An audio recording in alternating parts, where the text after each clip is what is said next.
പണി വരുന്നുണ്ടവറാച്ച.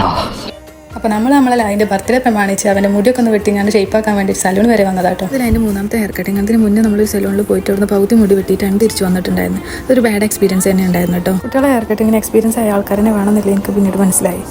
അവർക്ക് അറിയാൻ തുടങ്ങുമ്പോൾ മുടി വെട്ടുന്ന ആൾക്കാരെ കൈ വറക്കാൻ തുടങ്ങിയ പിന്നെ എന്താ ചെയ്യുക? അപ്പോൾ പിന്നെ നമ്മളൊന്ന് മാറ്റി പിടിക്കല്ലാതെ വേറെ രക്ഷയില്ല.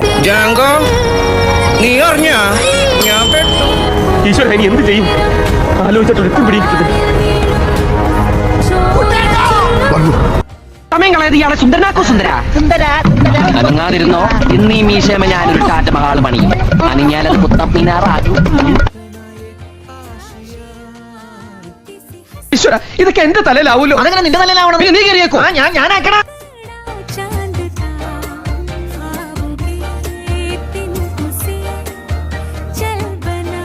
Oh God! You again? വീണ്ടും നിങ്ങളോ?